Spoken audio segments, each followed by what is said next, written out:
Most people wake up to the sound of an alarm clock, but my mornings are a bit more viscous. I felt a heavy, wet weight settle onto my chest before I could even rub the sleep from my eyes. This pink, gelatinous blob staring back at me is Alum, my otherworldly roommate. She doesn't understand the concept of personal space or, more importantly, dry clothing. Suddenly, the pink mass began to churn and bubble like a pot of boiling sugar. Within seconds, the puddle rose up and took the form of a slender human silhouette. The color shifted from neon pink to soft peach tones as skin and hair began to materialize. Standing before me was Mika-chan, the top-ranked internet idol I had mentioned in passing yesterday. She even had the exact same signature hair ribbons and the tiny mole under her left eye. Alum, we've talked about this. You can't just become people from my search history, I groaned. She leaned in close, her breath smelling faintly of strawberries and chemical sweetness. But Mingyu, I thought you liked it when she does this pose, she whispered in a perfect mimicry of Mika's voice. I pushed her away, feeling the slightly rubbery texture of her skin that betrayed her true form. I had to get ready for my shift at the convenience store before I lost my mind entirely. As I brushed my teeth, I saw her reflection in the mirror, already changing again. This time, she was shrinking, the blonde hair melting back into a pool of neon goo. Living with a shapeshifter is a constant lesson in the malleability of identity.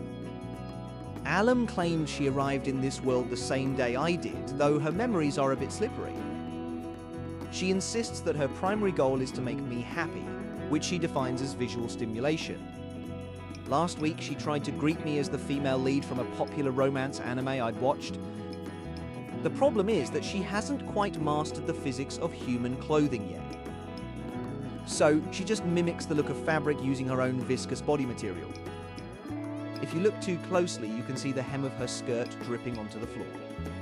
I grabbed my uniform and headed for the door, trying to ignore her calls for a goodbye kiss. The walk to the convenience store usually gives me time to clear my head of all the pink chaos. I passed the local high school, watching the students chatter and laugh in their crisp uniforms.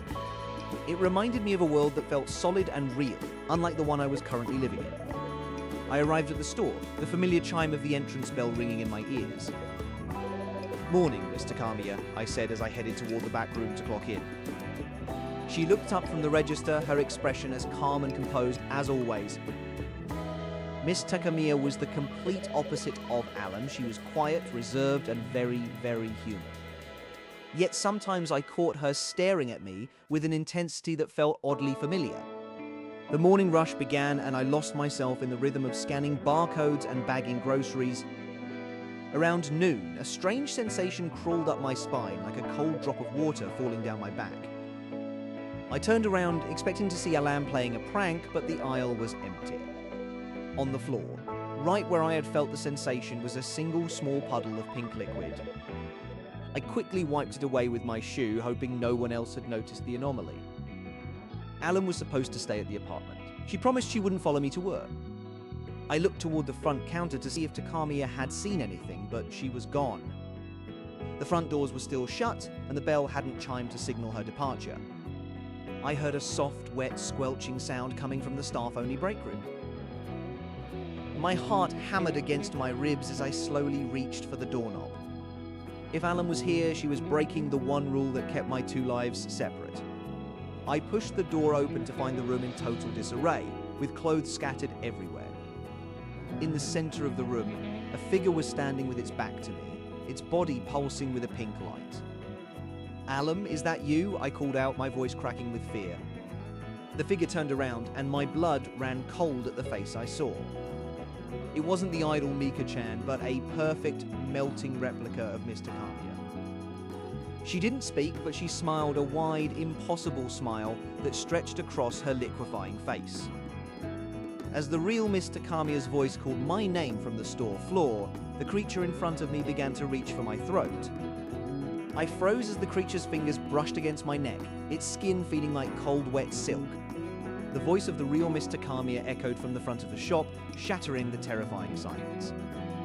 In the blink of an eye, the pink entity dissolved into a puddle on the floor and slid under the heavy metal shelving. I stumbled out into the main aisle. my heart hammering against my ribs like a trapped bird. Standing by the magazine rack was Miss Takamiya, looking exactly as she did every single day. I watched her carefully, looking for any sign of the shimmering pink residue I had just seen. She looked up and tilted her head, her expression as unreadable as a blank slate. Before I could speak, the chime above the door rang out with a sharp, dissonant tone. 3 tall figures stepped inside, their shadows stretching long across the polished white floor. They weren't here to buy anything. Their eyes were locked onto Takamiya with predatory intent. The leader kicked a display of chips, sending colourful bags flying across the aisle. I stepped forward, my hands trembling as I tried to remember the manager's safety protocols. Takamiya didn't even flinch, her gaze remaining fixed on the page of her book. "Hey, pretty girl, we're talking to you," the loudest of the thugs barked as he approached her. I called out for them to stop, but my voice felt small in the cavernous, quiet store. The thug reached out and grabbed Takamiya's shoulder, pulling her roughly around to face him. Instead of crying out, she looked at his hand with a strange, clinical curiosity. "You shouldn't touch the surface," she whispered, her voice sounding oddly distorted. The thug laughed, but the sound died in his throat as he tried to pull his hand away. His fingers were sinking into her blazer as if the fabric were made of thick, sticky clay. I watched in disbelief as the pink substance began to crawl up the man's arm like a living vine. The other 2 delinquents rushed forward to help their friend, their faces twisted in rage. Takamiya's entire body began to shimmer and warp, the school uniform melting into a glossy liquid. One thug swung a punch, but his fist passed right through her head, splashing into a spray of pink droplets. The droplets didn't fall to the ground. They hovered in the air and flew back to reform her face. I realized then that the girl standing there wasn't a girl at all, but a hollow shell of slime. The thugs began to scream as the store lights flickered and died, plunging us into near-total darkness. In the shadows, multiple glowing pink eyes opened all along the creature's shifting limbs. A wet, slapping sound filled the room as the delinquents were dragged into the darkness of the back aisles. I stood frozen, unable to move as the sounds of the struggle were replaced by a sickening rhythmic gulping. I wanted to help them, but the sheer unnaturalness of the scene kept my feet glued to the floor. Slowly, the lights buzzed back to life, revealing a store that looked completely undisturbed. The delinquents were gone, leaving behind only their discarded jackets and a single silver earring. Takamiya stood at the end of the aisle, smoothing out her blazer, which now looked perfectly solid again. I walked up to her, my voice cracking, as I asked her what she had done to those men. She turned to me, and for a second, her eyes weren't purple, but a swirling liquid pink. "I was just protecting our space. Mingyu," she said, her voice now perfectly mimicking Alam's sweet tone. The realization hit me like a physical blow. Alam wasn't just my roommate, she was everywhere. I ran out of the store, needing to get home and find the real Alam, if she even existed. I burst into my apartment, only to find 3 identical versions of Miss Takamiya sitting on my couch. They all turned their heads in unison and spoke with one voice, asking me which one I wanted to assimilate with first.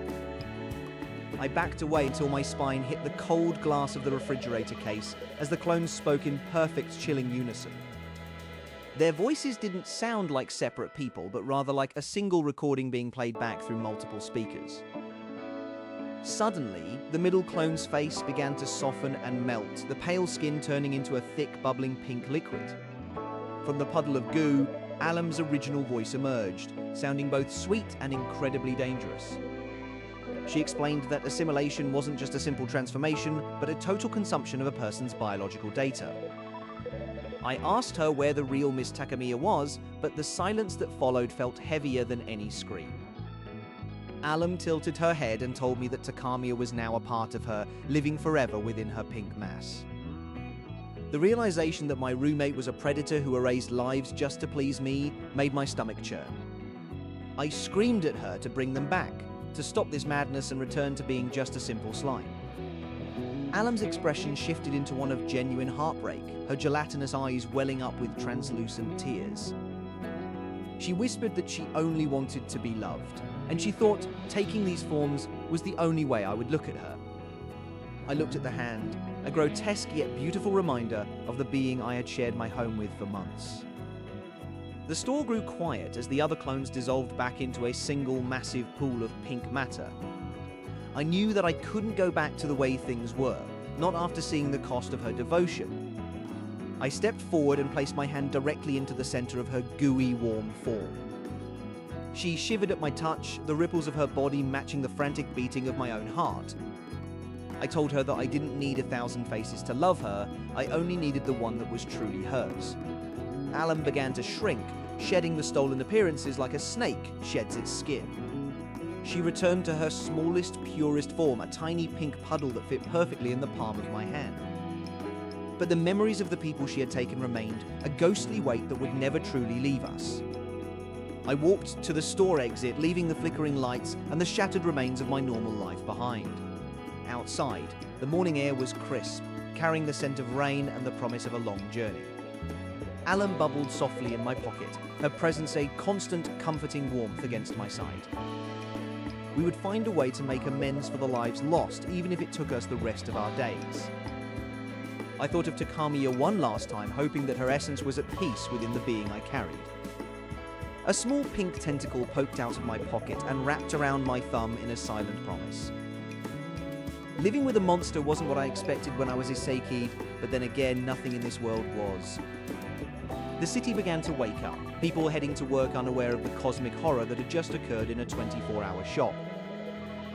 I realized that love isn't about perfection or fantasy, but about accepting the messy, gooey reality of another soul. Alam's surface shimmered with all the colors of the rainbow as she settled into a peaceful slumber. I reached the train station, buying a ticket to a place far away where we could start over. Looking back at the station clock, I knew the Mingyu who arrived in this world was gone forever. I hugged my jacket closer, ensuring Alan was safe from the prying eyes of the morning commuters. The train pulled into the station with a rhythmic screech of metal on metal. Inside the quiet carriage, I whispered a secret thank you to the pink creature that had changed my life. She pulsed in response, a soft vibration that felt like a purr against my ribs. The journey ahead was uncertain, but for the first time since my reincarnation, I wasn't afraid. We were two outsiders in a strange world, bound together by secrets and a bond that defied logic. As the sun rose higher, the train sped toward the horizon, leaving the shadows of the past behind. Our story was just beginning, and this time we would write it on our own terms, one slime-filled day at a time.